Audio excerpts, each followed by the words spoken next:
I think the most important thing is to make the children feel at ease and feel safe in the class. And whatever they say, no one's going to make fun of.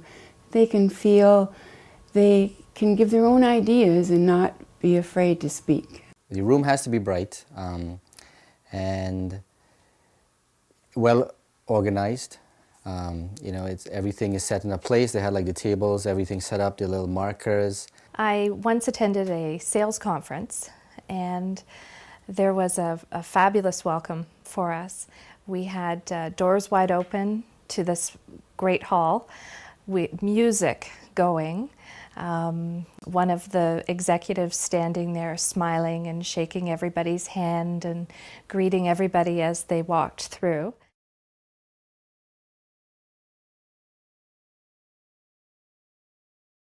Once I was taking a summer course, and unfortunately it just happened that it wasn't too organized. And the first time we went, we wondered if we were maybe in the right location. There was nobody in the room. Old furniture in the room, mismatched chairs, that sort of thing. It's just like disorganized and dirty, so you kind of go into a disorganized environment and you kind of don't get a good feeling. I was a bit disappointed because I opened up the door and inside I found my colleagues, but it was very crowded. There were tables everywhere, looked very disorganized, the whole room, and it was stark white. There was nothing on the walls. It looked very pale and formal and kind of industrial and just not the most conducive to learning.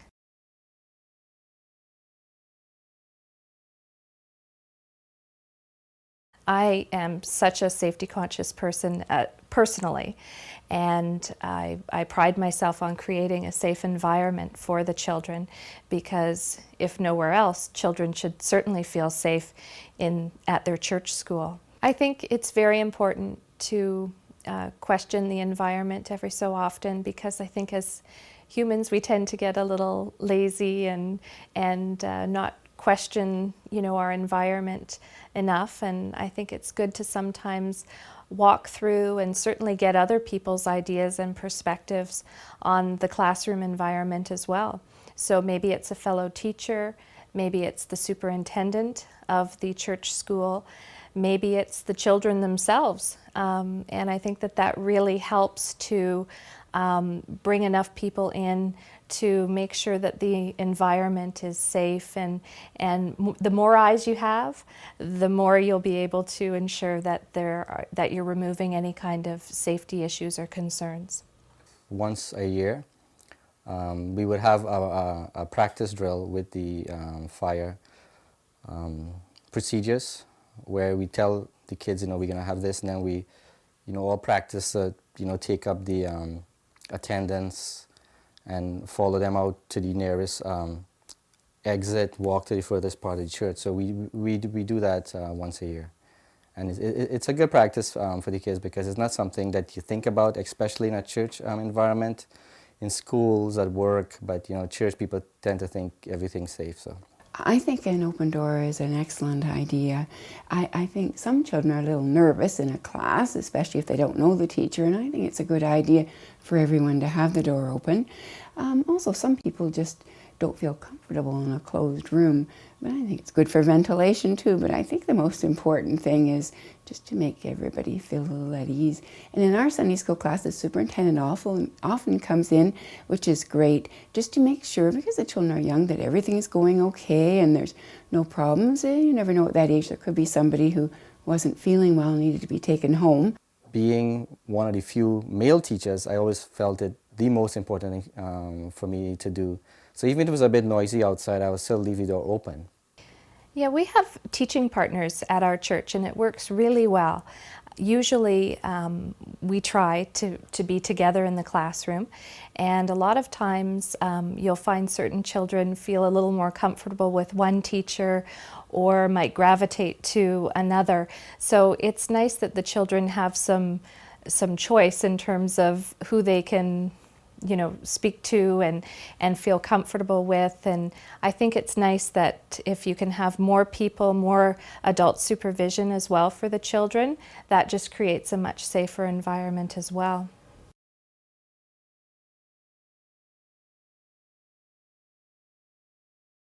I remember the kids' names, and you have to be there when they come and welcome them. So, hello Jacqueline, hello Olivia, things like that, and they actually appreciate that when they come in and they hear their names. I also ask them, to tell me a little bit about what they've done, during that week, or if it's somebody's birthday. We have this birthday. I guess it's like a calendar, a poster on the wall, and each one of them for the month they would write their name. So if we know, for instance, in May there's some birthdays coming up, we might ask about their birthdays and see if they did anything special and to share it with the class. Preparing the classroom, such as putting the agenda points for the day on the board so the kids can read when they get in, they have something to do, they can look ahead and say, oh, today we're going to do this, we're going to learn about this, and then quite often I'll put surprise or question mark on the board, and they always get a kick out of that because they know that I've got something up my sleeve that's kind of fun and different and a little out of the ordinary for them. I think it means to try to make the room look inviting each week and to change it when you need to, quite often, especially if the lesson's changing, to have new posters up and to add things that the children have made. I think they love coming in and seeing their work up there.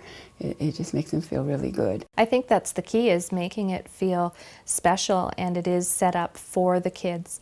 I think it needs to look very distinctly oriented to the children and their activities, and having special place for them to put their materials or for the craft materials.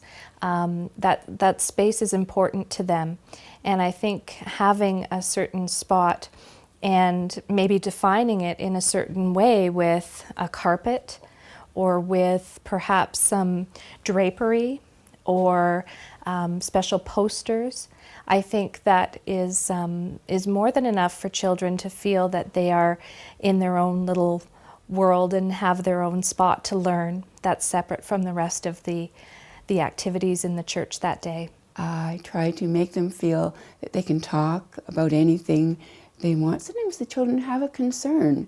This past week, a little girl was very worried about something I just happened to touch on at Sunday school, and she brought out something I said, make sure you tell Mom and Dad about that, honey. But, we talked about it and what we thought she should do to try to stop the problem with another child at school in her classroom, and it really, she said, so I think that helped her a little bit. A welcome bag is a wonderful thing. When a child is new to the class, we give them a special bag at the end of the session, and it has a couple of little treats in for them, and it has some information about our Sunday school class and about the church and fun things to do. Just make them feel at ease and feel welcome.